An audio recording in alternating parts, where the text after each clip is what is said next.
Uncommon, where together we make sense. But do we? I'm Shera.Shim. I'm Bill Nealon, and this is our first show and a very, very special show to us. Yes. It's a show that almost didn't happen, and following shows almost would not happen or occur. You know that old story, want to hear God laugh? Tell him your plans. Yeah. Well, we were preparing for the show. I mean, this whole thing was in shambles. We didn't have anything. We were redesigning, and we were putting up shelves and banners and backdrops. And along with that, I'm also training, and I train with the master trainer here, Bill Nealon, 3 times a week. And one day after training, I go home, take a shower, and wake up the next morning, and I have this excruciating pain. So I called Bill. I'm like, hey, I got this pain here on, it felt like my rib, like the very bottom of my rib. And the way you explained it to me, you said it was the muscle here. Well, I've had the same injury myself, Shera, where I've strained. We have muscles that surround the rib cage, the serratus and intercostal muscles.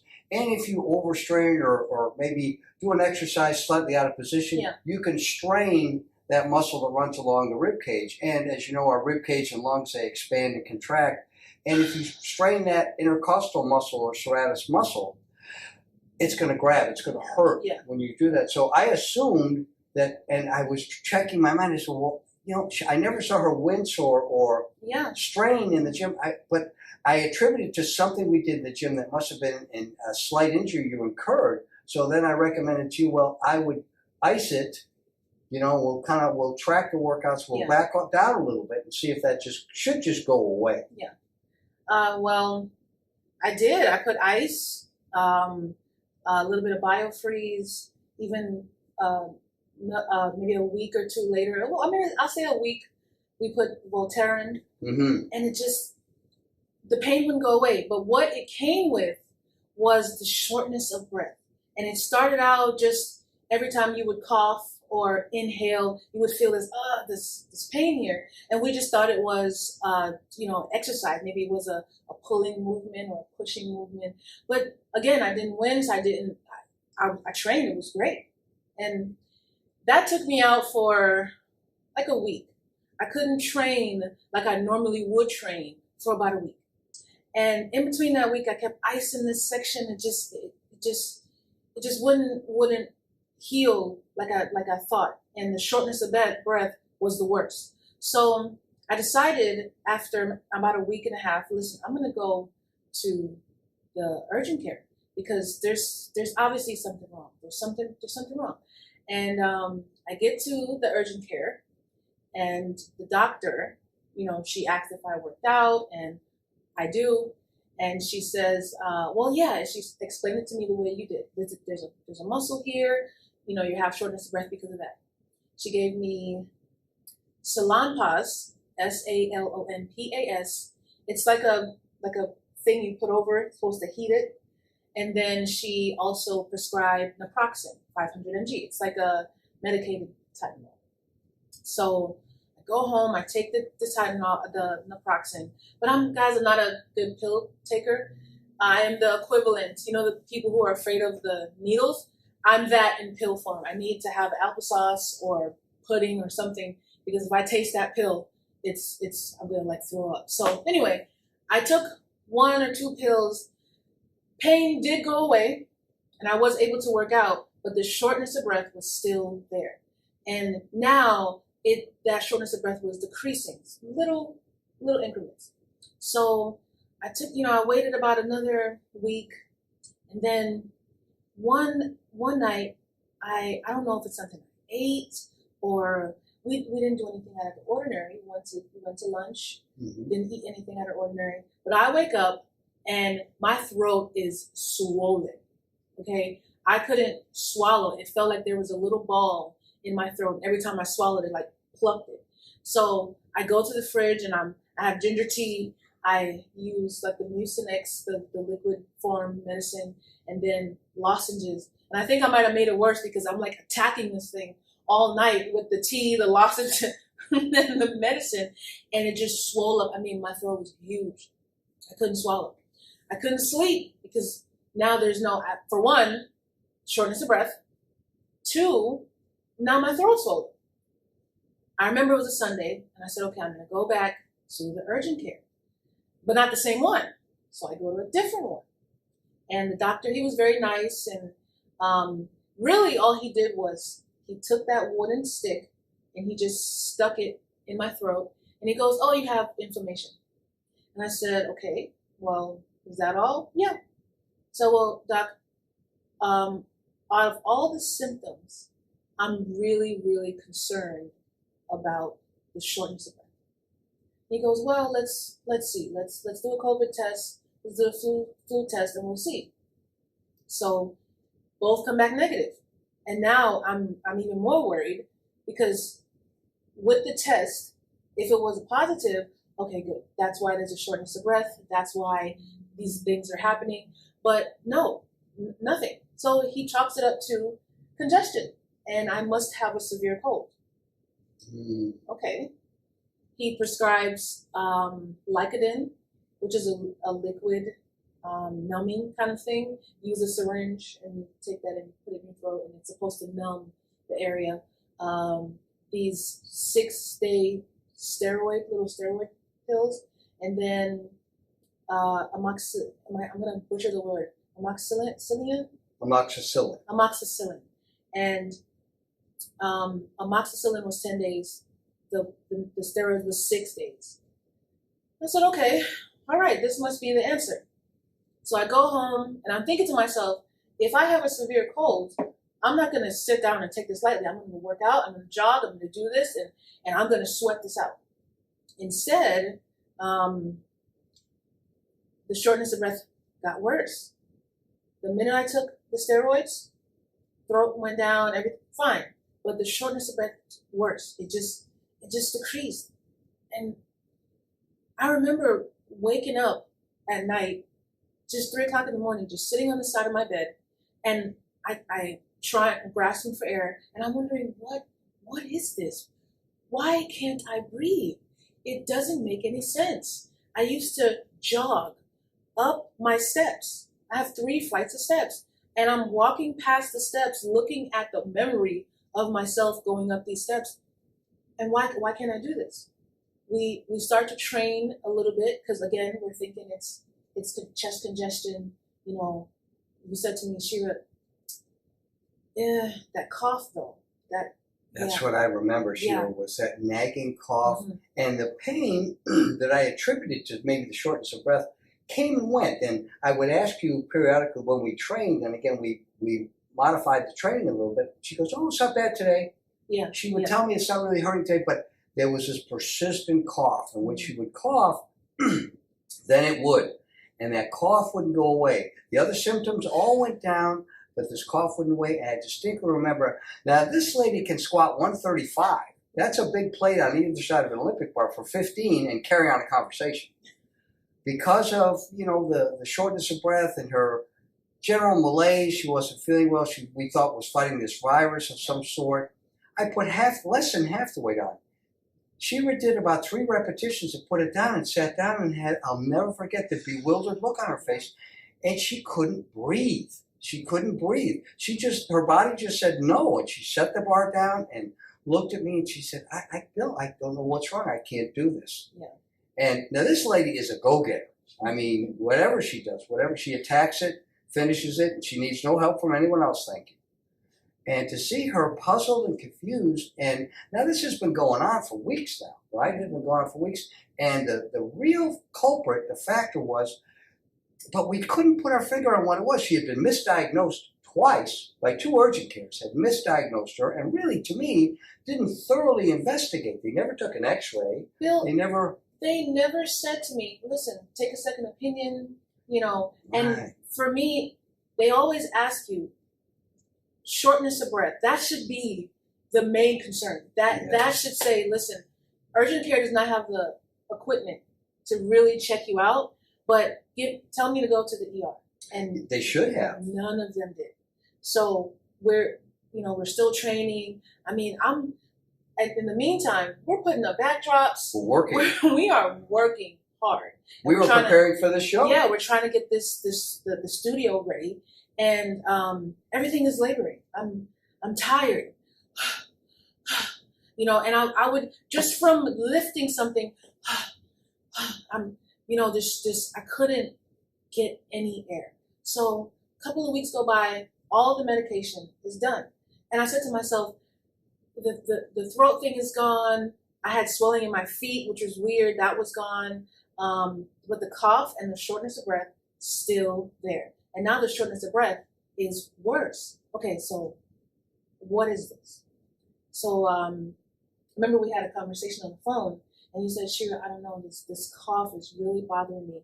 And I think it was a Tuesday.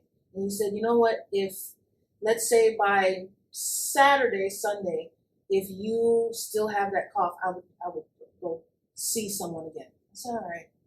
So Wednesday goes by, I'm not here, it's my off day. Still shortness of breath.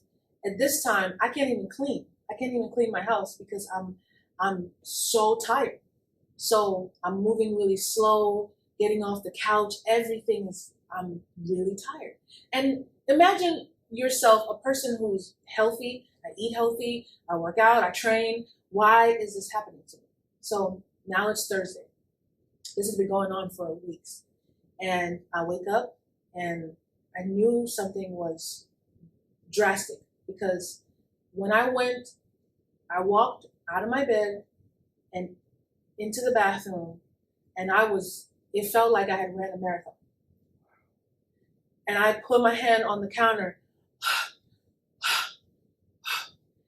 and I said, okay, something is wrong. And remember I texted you and I said, listen, I'm gonna go to the ER because something is wrong. It felt like I was breathing through a straw.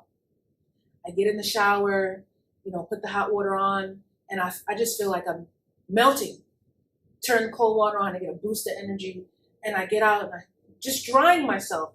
And I'm like, I lay on the bed for 5 minutes, just, what is happening? I get up, pack my bag, because I'm thinking I'm going to go to the ER. They're going to give me medication, and I'm going to come work, drive to West Palm, and I'm going to finish the studio. So I pack my laptop and I kiss my dog. All right, see you later. And I remember saying to myself, okay, all you have to do is get from the 3rd floor condo to your car. When you think that, there's something wrong. There's something wrong. And what made it worse, my building was redoing the roof. So the smell of tar. Soon as you open the door, I'm hit with all this smell. And I'm like, oh no, please. Because it makes it worse. Now I'm going down the steps. Every flight of steps, I'm stuck. Because I can't, I get to the car. Normally I would open the passenger door and put my purse in. I couldn't even do that. I just went to the driver's side and I had the purse on my arm driving because I couldn't even take it off. I drive, roll the windows down. The wind is coming in my face and I turn the AC on. I'm still not getting any air. Oh my God, I don't want to die like this because nothing is working. No outside air. I'm not getting anything inside. And I get to the hospital and I just remember thinking, I'm here. I'm here. If I get out of this car and I faint or pass out or something, somebody's going to see me.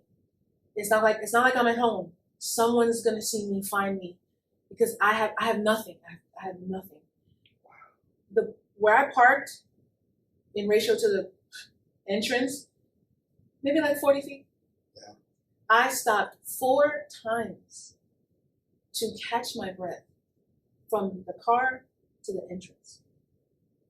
And I remember the door opened. Of course, there's another door. And I walk in and I just put my hand on the counter. I'm like, please help me. And she's like, you have shortness of breath? Yeah. And they begin this process and they take me to the back and I'm in the bed.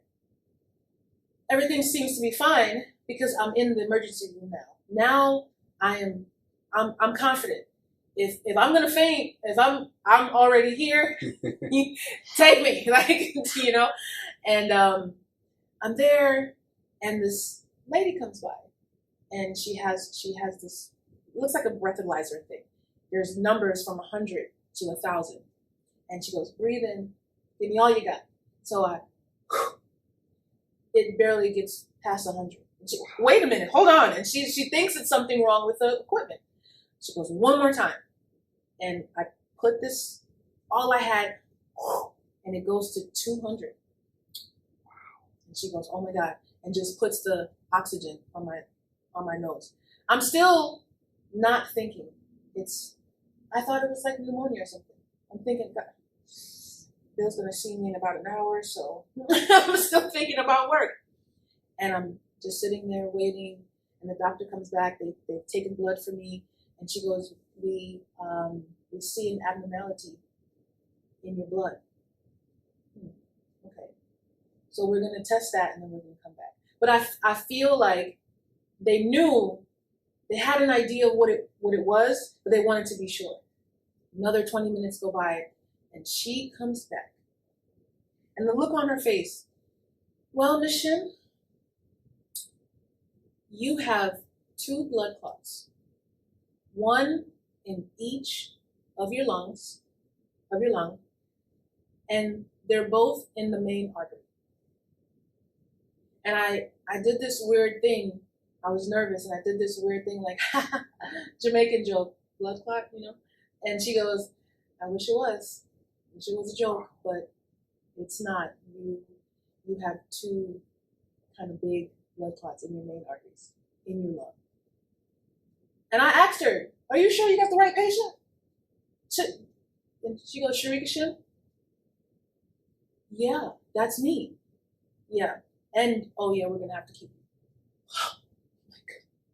my whole world just starts spinning. And the first thing I do, I pick up the phone and I start texting Bill. And what did you say? You said, I'm on the way. I'm on the way. Well, I get this text, and now this lady, you know, she's on death's door, but she's got this laundry list of things to do before she gets to the gym. Okay, she can't make it down a flight of stairs, but she's coming. Yeah, that's how tough this lady. I mean, you know, it's a tornado or tidal wave, or it has to be something real to stop her. But seriously, guys, I have a list, Bill. Before I get there, you know, have the paint ready. Did you paint the bottom of the table for the, you know, for our podcast? And I've got stuff, you know, I'll line out for you. And when I get there, we're going to do this and this. I'm just going to make a quick stop at the emergency room first. You know, seriously, but she gave me this list, and then the next text I get from her, she said, Bill, I'm in intensive care at Pembroke General Hospital. I have blood clots, 2 major blood clots on my lungs. This is my friend I talked to the night before. And the shortness of breath, she wasn't feeling good, but being the trooper she is, she soldiers on, she does what she does. And I had noticed, yeah, she's not her 100% self. She was sometimes a little short with the answers and not as verbal as she usually is, because she had been laboring with her breathing for all this time. And I still wasn't able to put together the culprit. And then she said, blood clots. And I said, oh my God.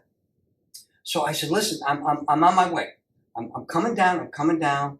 She said, well, can you bring me something to eat? I haven't eaten all day. I said, sure, what would you like? She said, Jamaican food.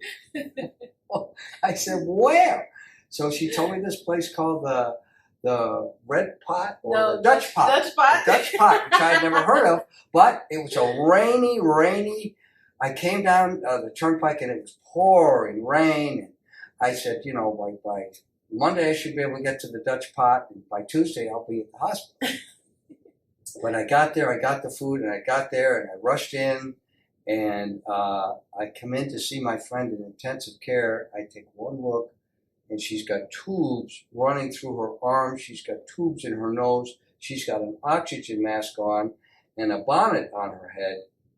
And I must be in the wrong room, because where's Shera?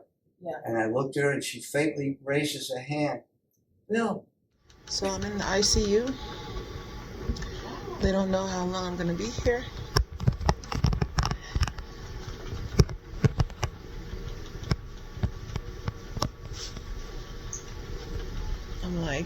hooked up to an oxygen thing because clearly I can't breathe on my own.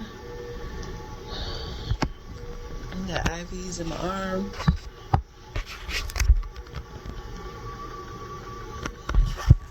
Both of them. I have 2 blood clots, one in each lung. They're in the main artery. I don't even...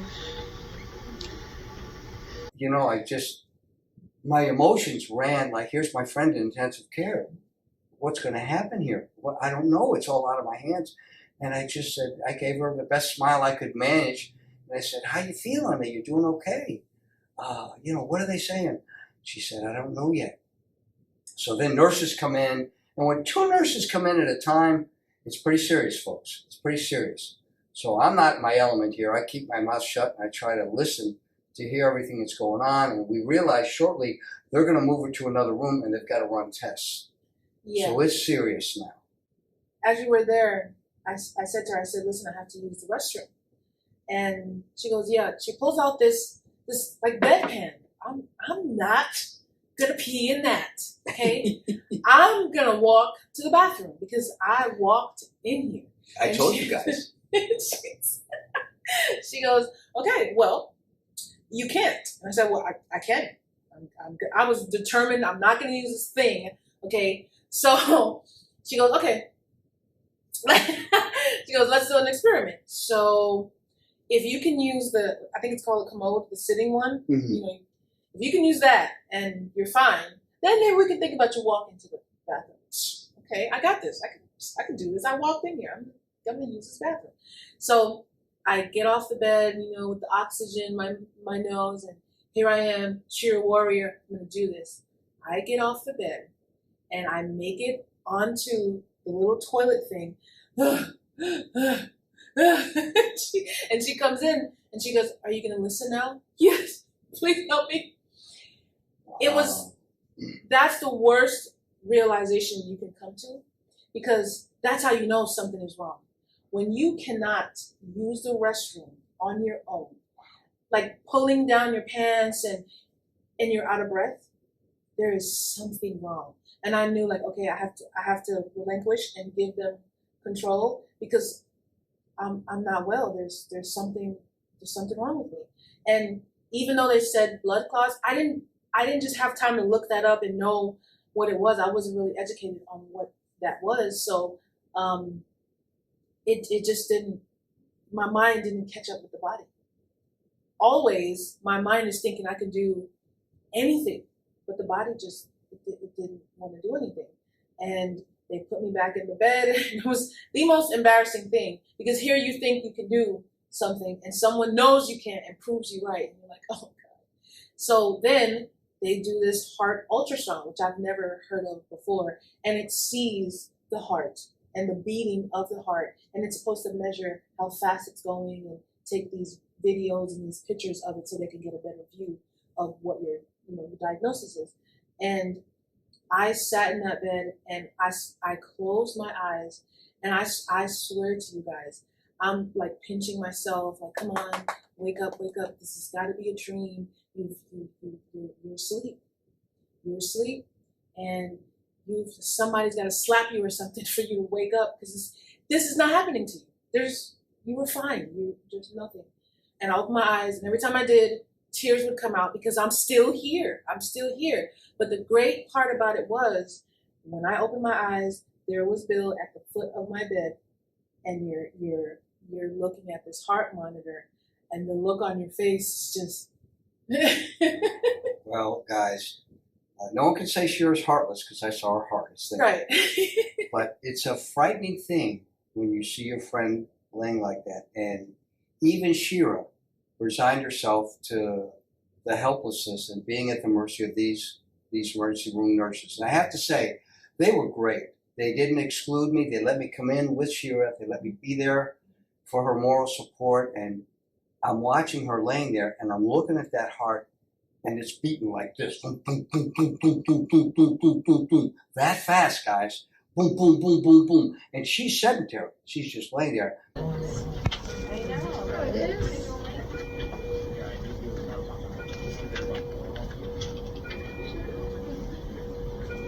The last observation BP was. Do they sing sugar? 141 Becky, do they sing sugar? No. Who sings that one? Actually, less than 15 minutes ago, it was 141. Who? Oh, no. less than 15 minutes ago, it was 185.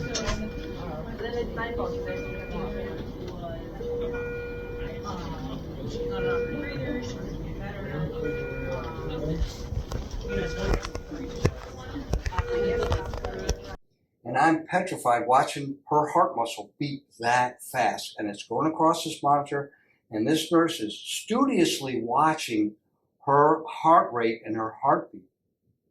And then I realized the gravity of the situation. They got her on machines, and they're monitoring her heart. Wow, it was so serious. And I just grabbed her toes. That's all I could do. It was the only support I could give at the time. So I'm at the foot of her gurney, and I just held her feet to let her know I'm there. And Shera kept closing her eyes and fighting back the tears because she too knew how serious, how dire her situation was. And there was nothing she could do about it. We were in over our heads, and we didn't know. We didn't know how deep we were in over our heads. But I'm so grateful to those. And they were kind, they were quick, they were courteous. They, whenever Shera needed them, and they were comforting, I have to give them, the real credit, because those emergency room nurses have compassion, and they realized that I was there, and they didn't say, you can't come in here, you can't do this, and they let me be by her side as close as I could be the entire time I was there. And they spoke not just to Shera, but they spoke for my benefit, so at least I could understand a little bit of what was going on. But the thing is, when you're in there with your friend, you don't know how long. You don't know what's going to transpire. You don't know if there's going to be more tests. You don't know if it's going to get more involved. You're just sitting there waiting and praying. And we were in there quite a while. We didn't know how long they were going to run these tests. And you can't say, hey, how long is this going to take? You sit there and you're quiet and you just silently pray. It's the worst feeling because you're helpless. And you are at the mercy of the doctors, and they move me to like the ICU floor, and I mean they're just setting things up. I have these marks here on my chest from the adhesive of the stickers. That's how long they were on me. 5 days. They were just stuck there, and heart monitors, and I had things sticking out of my arms, in my nose, and cords going everywhere. And before they leave the room, listen, you are on bed rest. You cannot do anything, nothing. And I said, well, why not? And she goes, if you move or do anything, it moves the blood clot. And I'm thinking, oh my God. So she tells me, she goes, you've had to have had these for a while. And with whatever you were doing, movements, working out, that helped to move this further along. So as not thinking, we didn't know what it was. As we were here setting up studios and working out, I mean, I'm under a squat bar and I have these blood clots in my lungs, and I have no idea. And the saddest, most compelling thing about it is I could have died any time between when I first got the blood clot until that moment I walked into the hospital. And I told her, I said, yeah, I was going to wait till Sunday. And she goes, today's Thursday. You wouldn't have a Sunday. You wouldn't even have a Friday. I said, well, okay. Because you think, and she goes, if you would have said to yourself, you know what, I'm going to go lay down, you wouldn't have woke back up. You wouldn't have got back up. If you would have stayed in that apartment another hour, you would have died in that apartment. And I just, it still didn't set in, and I'm thinking, yeah. Shera and I discussed this after all of this. That day, that Thursday, was critical because her body was shutting down. And I think somewhere God had things for her to do because he said, she knew enough to get to the car that it couldn't go any longer. Her body was rapidly shutting down, guys. I mean, it was a matter of minutes, not hours. I think, as the nurse told you, and their experience, she wouldn't have made it through the day. Her body was rapidly shutting down. It had been so strong for so long with this compromised blood clots that it was finally, it couldn't take anymore. It was shutting down that day, that Thursday. And it's a miracle. I also found out that from the heart ultrasound, my heart is a little bit enlarged because it's trying to do all of the things I'm making it do without any oxygen. And that's why it's going so fast, because there's no oxygen getting to the heart. And she goes, you've got a road of recovery. Your lungs are going to have to heal. Your heart's going to have to heal.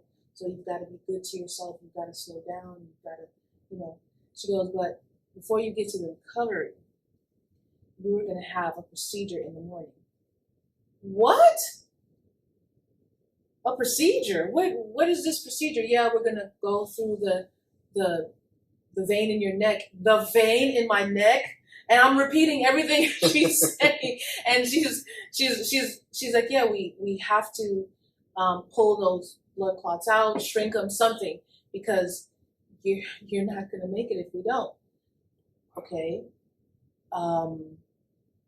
Okay. That's all you can say is, okay, you're not going to turn it down because you want to live. However, you have no control over anything. You have to accept. You have to accept whatever they say. Yeah. And you stayed with me as long as you could. And then you went to my home and you helped with Rain. And Rain is my little Jack Russell Terrier. She loves Bill. He's Uncle Bill. Rainy, who's that? Who's that? Come in, Bill. Come in. Come in. Come here, Rain. Come here. Hey, Rain. Hey, Uncle Bill. Hey. You're welcoming to me. Hey, Rainy. Let me get my shoes off. Oh, my God. Hi, girl. Hi, girl. Did you miss me? Yeah. Hey. Hey, buddy. Hi. Okay, we can play today. Okay. I mean, he did everything I would. Fed her, played with her, locked the door, and left. And every day I was in the hospital, Bill, either before coming to the hospital or after, he would go and he would help take care of my dog. And that's my heart. If you thought the heart in the ultrasound, no, it's my dog. And he took just beautiful care of Rain. But that morning, they came in 5 a.m. And you never really sleep because they never leave you alone. Every 5 minutes they're pulling blood, and then you have this thing on your arm that takes your blood pressure, so you never really get into a deep sleep. And they come in at 5 a.m., turn on all the lights. There's 3 doctors around you. We're going to take you here, and they start pulling things off and putting it on like a portable. And I'm just sitting there. And I remember saying, I'm nervous. I'm so nervous because I'm by myself. It's 5 a.m. Everyone's home. And I said to myself, okay, God, I know you are here.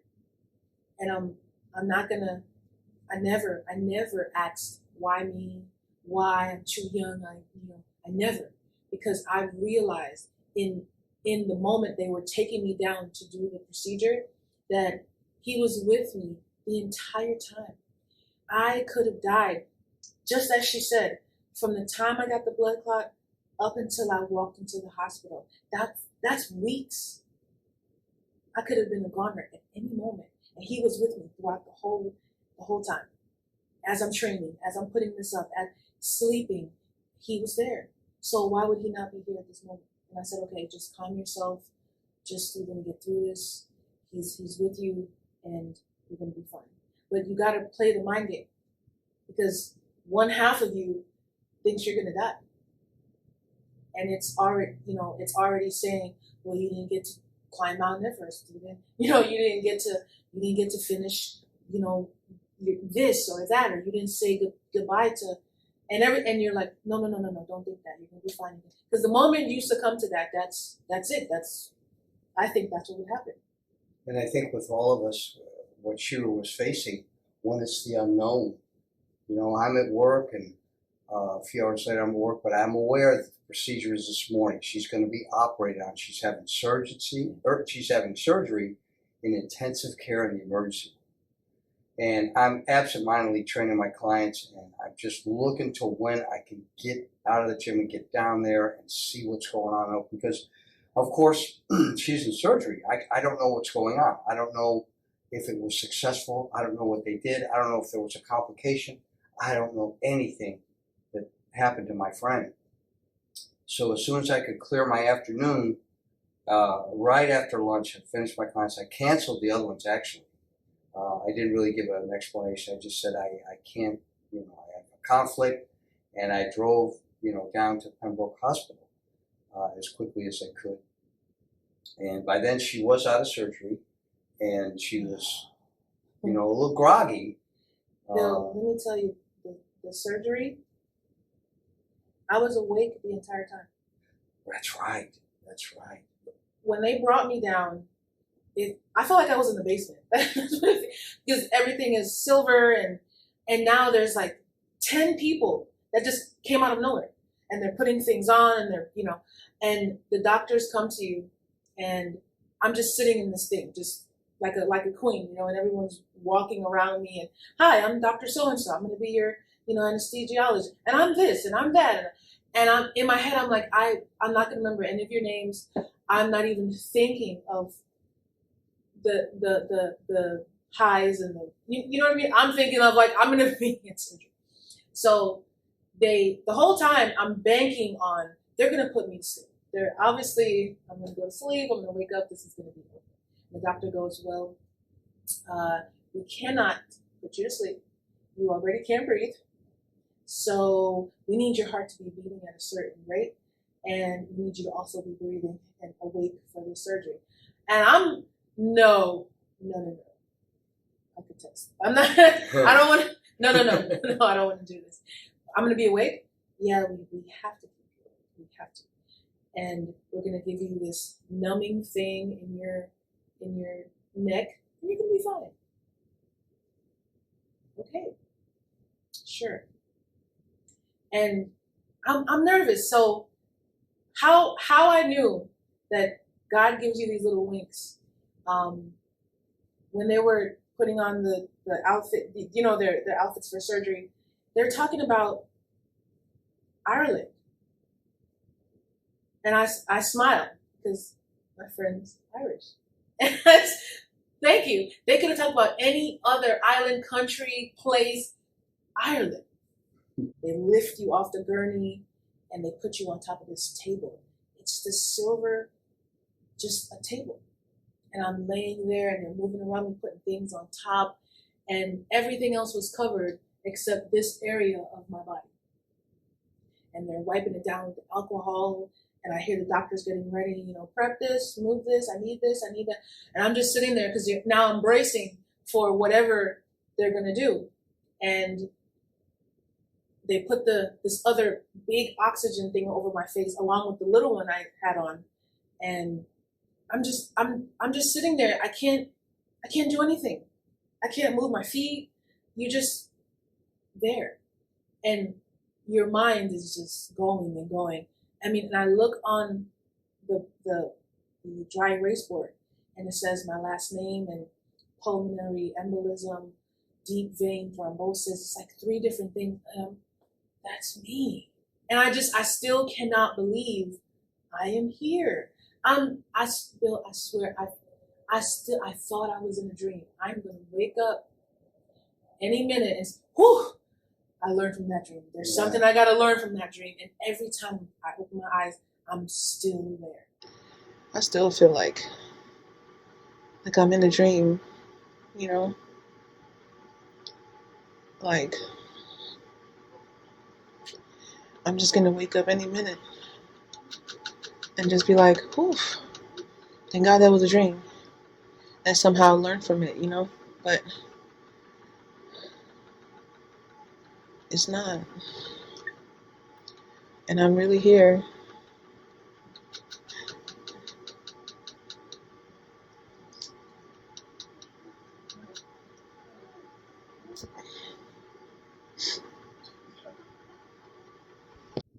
So surgery commenced, and he puts this thing, and you feel like a little burn, but it numbs the whole area.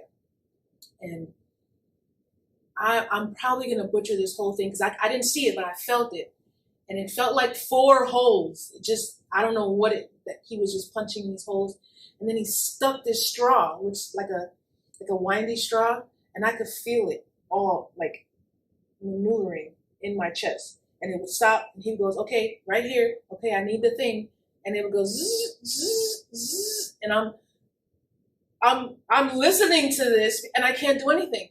Every time I squint, I do my hands like this. Okay, somebody talk, someone talk, and someone would come to me. Hi, so you said you came here when you were 16? And I'm like, I don't give a damn about, I don't care about that. And they're trying to talk me, and they're trying to keep me from like squinching Tensing and up. moving and tensing, because then that races the heart.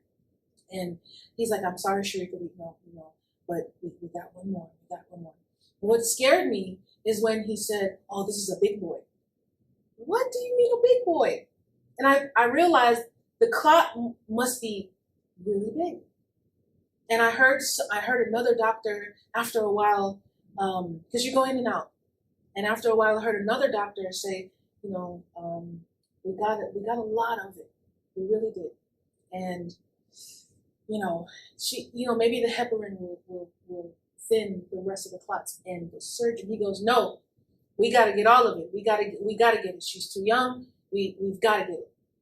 And I just, because I'm on this table, I don't want this in me. If you could get everything, get it, please. And I felt him maneuvering, and all you feel is pressure. It's pressure, and then it hurts because he's trying to curve whatever the machine is, or whatever the straw, or whatever it is, to get right into that clot and like break it apart. And then he would say, oh no, it's split. And I'm thinking, oh, what's going on? And I can't do anything. I can't actually ask any questions. I can't move. And you're just sitting there. And as I'm there, I just kind of drift off a little. And I remember it felt like once they took the clot out, the blood started to slowly go back to your heart. But it felt like your heart was just beating slower. And I remember saying, I'm going to die on this table. I said that. And I'm thinking, there's so many things I didn't do.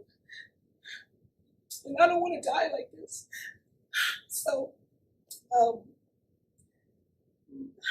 but again, you have to calm yourself, and you have to remind yourself that God kept you alive this entire time. Once this is over, you have a hell of a story to tell, but you're going to be fine. You're going to be fine. And I had to talk myself out of that. And it's for you to have to talk yourself out of those dark thoughts of what you didn't do, or who you didn't say bye to, or your dog, my dog. And it was just a really surreal moment to be awake during a procedure and to hear everything going on, and you can't do anything. You can't even tense. And when it was over, they clapped, and they took everything off me, and I'm sweating because they had all this stuff on me, and they took the oxygen. I'm like, no, because your mind, it starts to rely on the oxygen. And she goes, breathe. Breathe. Inhale, exhale. And I took that first. And I realized in weeks, my chest never rose like that. It never rose. It never. the entire time, it was always these short, but it never.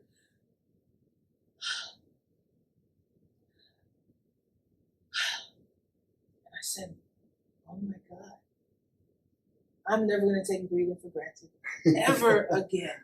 Because you never think about it. You get up every day, you go to work, you live, and until it's taken from you and then given back, you don't know how to appreciate it.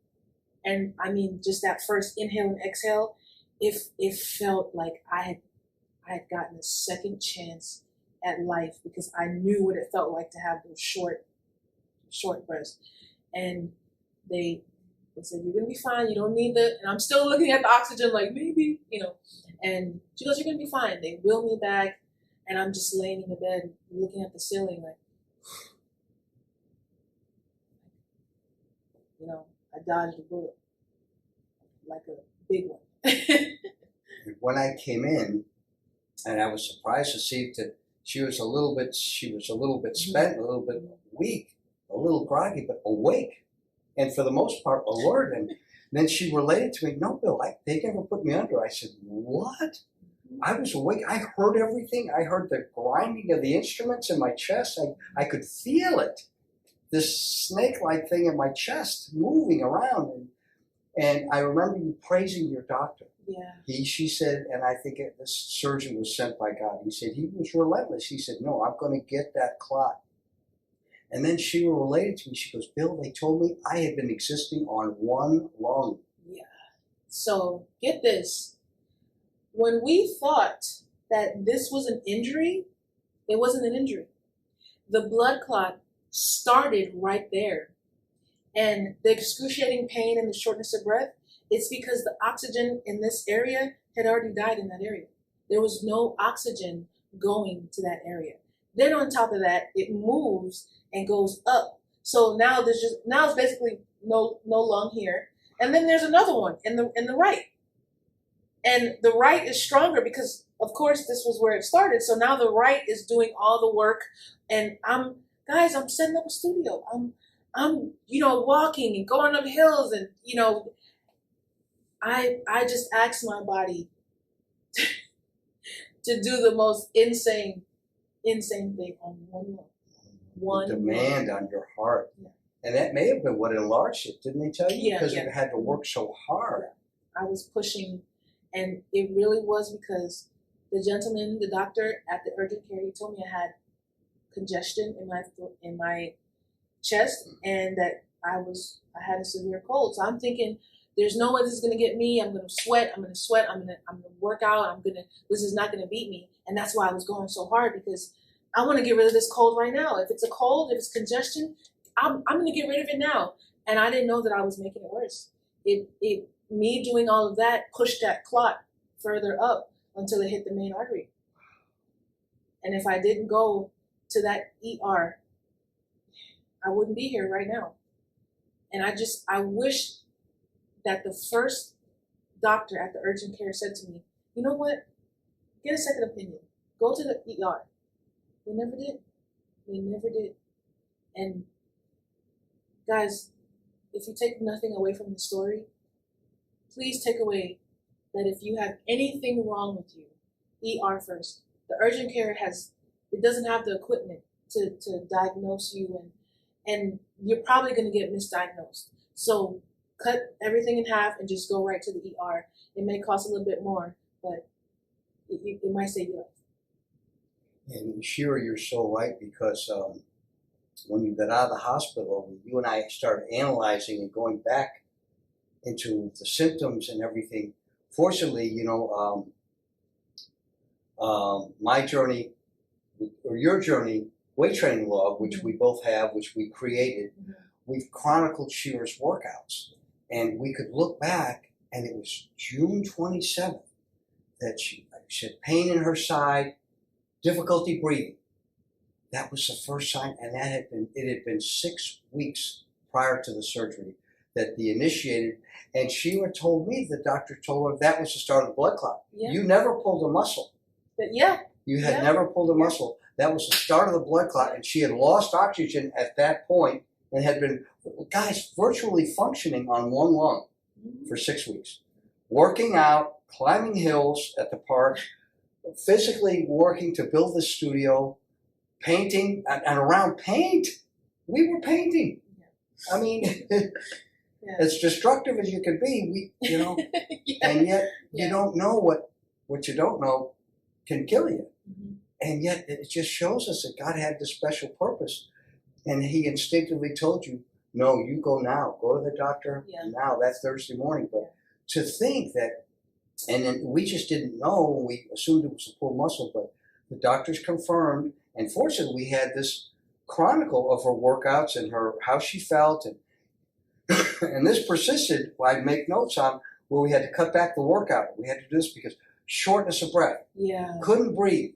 And the pain aside, and at one point I think we put, she has a virus. Because that's what urgent care had told us. So, and she said, Bill, I can work through this. I'll sweat it out and we'll keep training. I'll be okay. I'll be okay. I said, okay, Shera, we'll modify the workouts and we'll do what we can. And she pushed on through as best she could till it got to a point, and I still can remember her sitting on the bench, shaking her head, not understanding, and I didn't understand either why she couldn't breathe. Blood clots had formed already at that point. It was like a dream, hazy, just like a dream.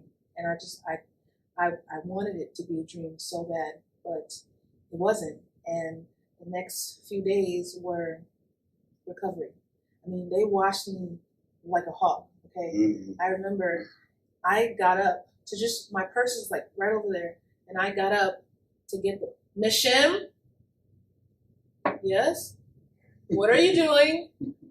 I'm just gonna get my purse. No, like I couldn't do anything, and I want to because now my body, again, my mind, you're good, and like a phone charger.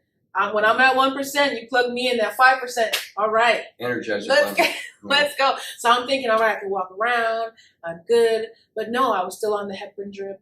And that heparin is to thin out whatever smaller clots are still there. So they had to wash me. And I just got out of the procedure, so they wanted to see how well I was going to do.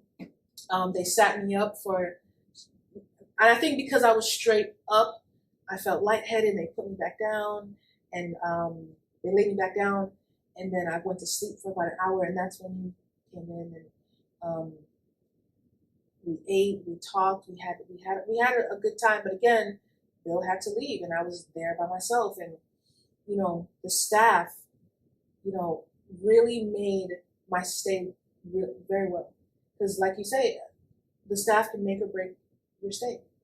I was in the best care. They watched me like nobody's business, especially when they found out that I was all these things. And one of the nurse comes in and she goes, I understand why you're a busy bee and why you're like this overachiever and you have all these things, you do, and you're in the Library of Congress and you have all these things going on and you never stop.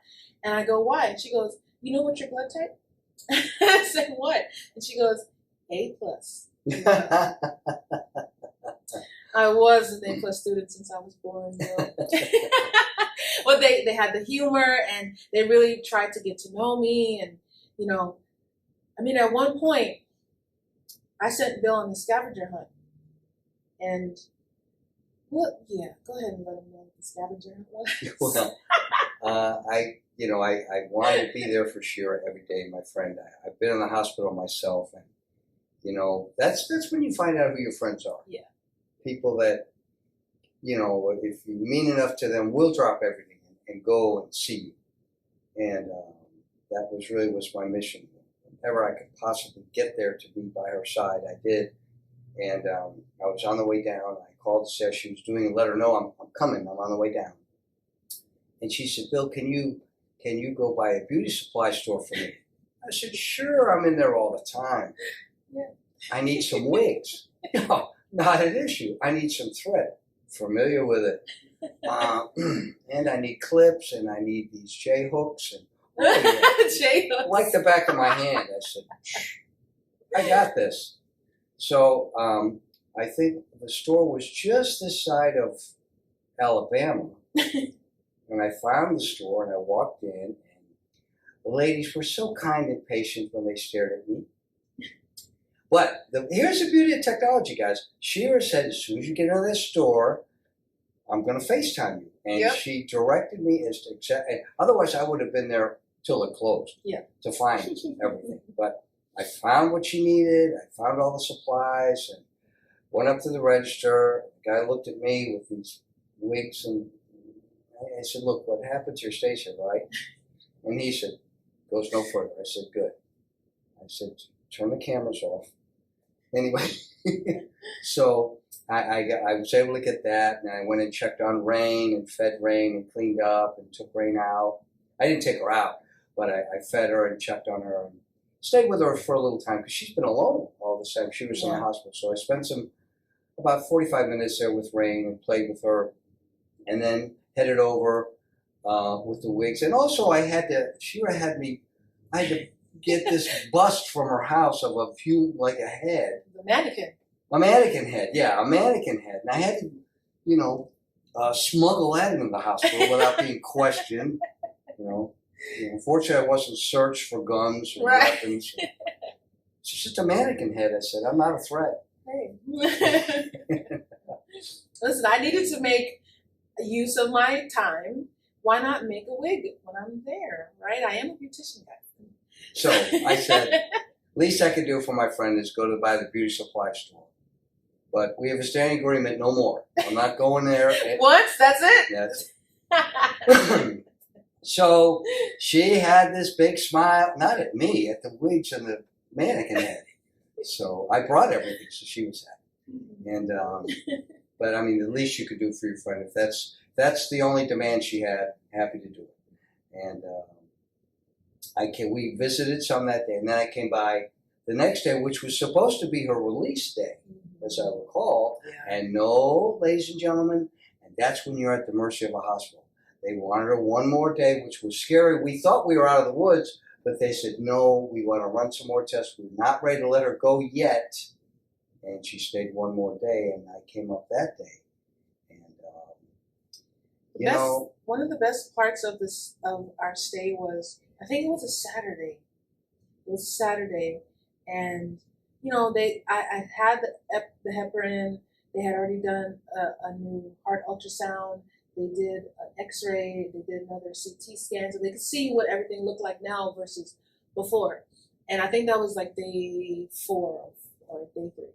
And guys, the way you have a really good friend. Bill had my laptop, and he's reading, and I'm making the wig.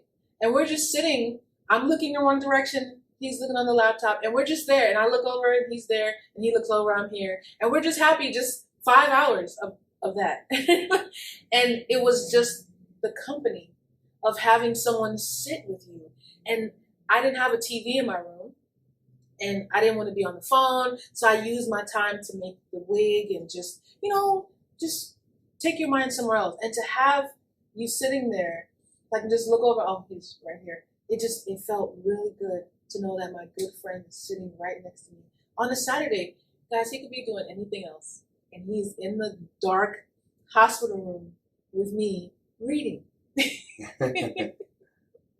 Well, there's more to the story because what I was reading, for those of you who don't know, she was a writer. We collaborated on a book already, she and I, a book about my life, but she has a novel coming out, sorry, but she's got her first major novel coming out, and she gave me the privilege of reading the first chapter. And guys, I'm greedy, I was hungry for more, and she allowed me to read the second chapter of her new novel that's going to be coming out very soon. And now that she's back and healthy, she's going to complete it. But I'm privileged to have read the first 2 chapters. And guys, it is a page turner. I can't wait for her to finish. So I didn't mind being in the hospital that much that afternoon. You got some sneak peeks. That's what you said. Yes, I did. No, but it was nice to have you there. I mean, Bill, you are one of the best friends I've ever had. To sit in just the whole entire stay, guys, he never complained, and I sent him on the scavenger hunt, both out in the streets and in the apartment. Can you feel? Go in that drawer and take that out, and put that back in. He never complained. He never asked me why or nothing. He did everything as I instructed. No lip, nothing. He took care of Rain. I never worried one time about anything because I didn't have to. If he would call, do you want something to eat? Oh no, but I got some hospital food here. You know, I can't have certain things, but you sure? Want me to bring you something? No, I'm okay. And he just made sure I was taken care of top to bottom. And then he was there when I was discharged. And that's a horrible experience, but also a good experience because you really see who your friends are. And in saying that, I also want to thank all my other friends who came, my sister. You know, I want to thank the hospital staff for taking care of me.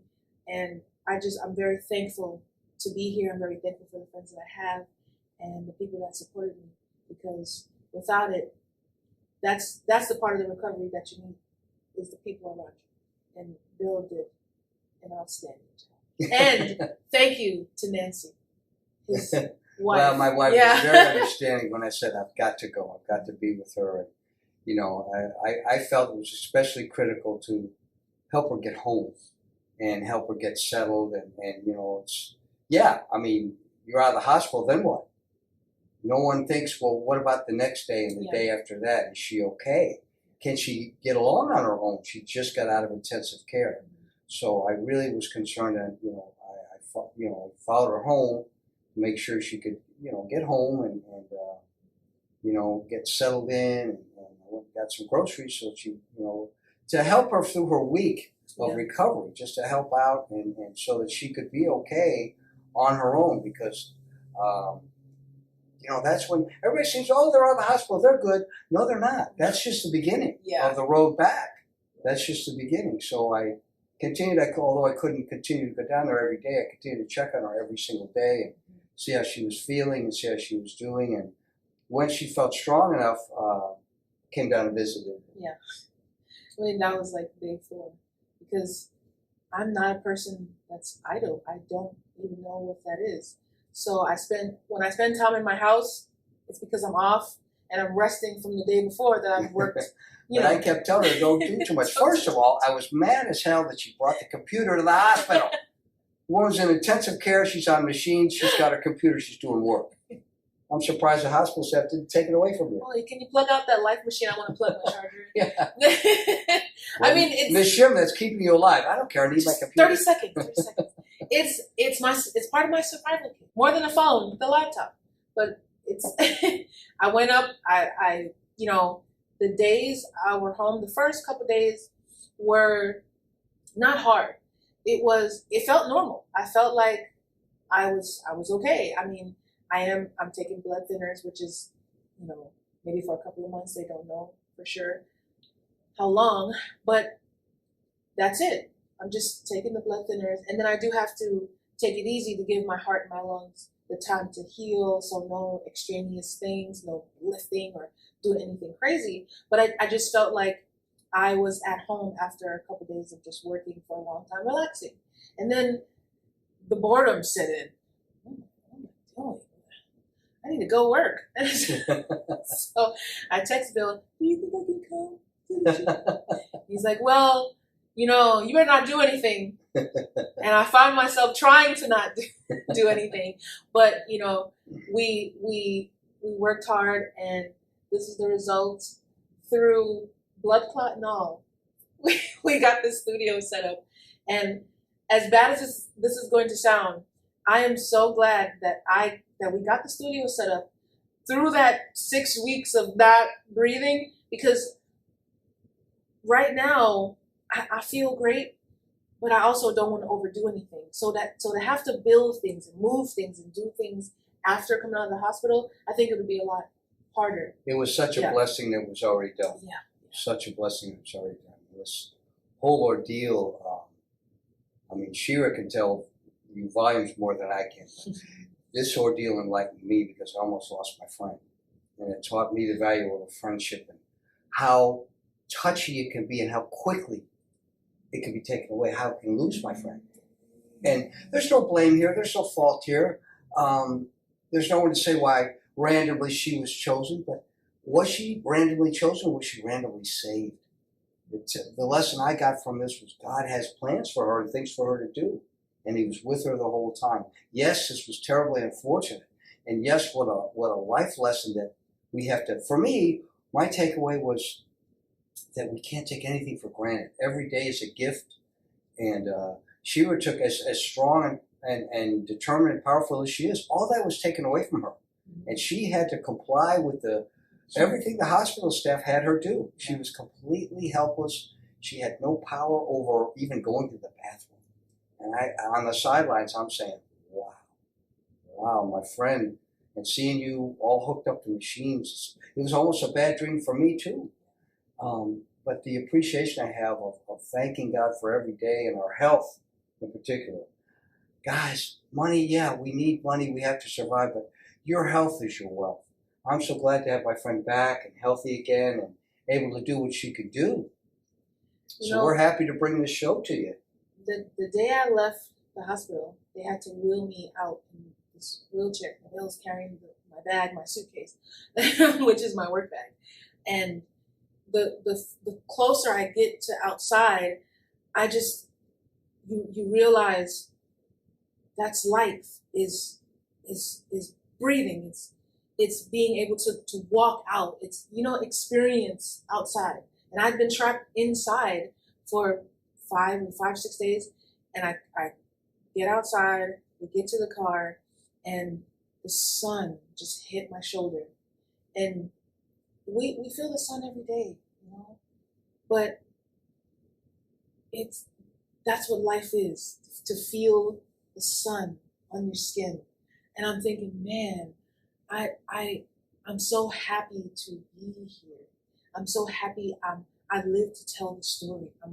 I'm happy I could feel the sun on my skin, winding the window down and having the wind hit you in the face and your hair blow back. That's a feeling we get every single day, but when it's almost taken from you, it's such a beautiful feeling to get that back.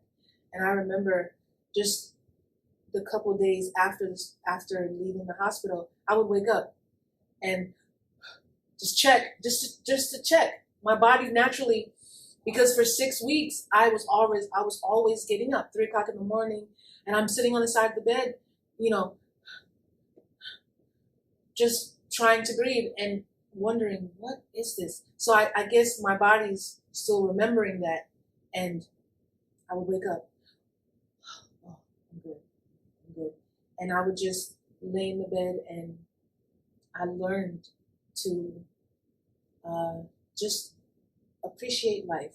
My birthday's coming up. I will be 34, and I almost didn't have a birthday. And there's never been a year so far that I've said I don't want anything. I don't care what we do. It's not a big deal to me, because I was almost gone. And now I only care about enjoying life. And when I was in the surgery and I was thinking I was going to die on the table, I came to this conclusion that there's nothing that I want. Now, I've been given a second chance, and I'm going to use it. I'm going to make a legacy. If I got to go one day, I'm going to leave a legacy. And that's what my purpose is going to be, doing the things I love to do. I'm going to go as slow as I want. I'm going to enjoy the little things, the parks, the beach, the things we take for granted. And those things you can never, ever get back. So I'm so grateful. And just to think that I could not have been here, is beyond. It's just beyond anything. It's so unreal, because you get up and you live life, and you don't think about these small things, and just the smallest of things, like not being able to breathe. Once that is taken away, that is That's not life. Life is breathing. It's the air. It's in your lungs. It what animates you. What makes you who you are. It's who you are. And without that, you're dead. So it may sound cliche, but I have learned to take every single day as this adventure and this beautiful thing that you could lose at any point. So appreciate it. That's the message. Wow, heavy lessons here today, guys. Yeah. Heavy lessons. But I'm sure glad my friend is still around. Thank you. And thank you for coming, bro. I really appreciate it. Oh, of course. That's don't even mention that. Okay. We're so glad you joined us today. Yes. Well, guys, thank you for tuning in to this very special episode of A Dose of Uncommon. We didn't think it would happen, but we're here. So we will catch you guys next week, and we hope to read your wonderful comments and say hello when you can. Bye for now. Bye.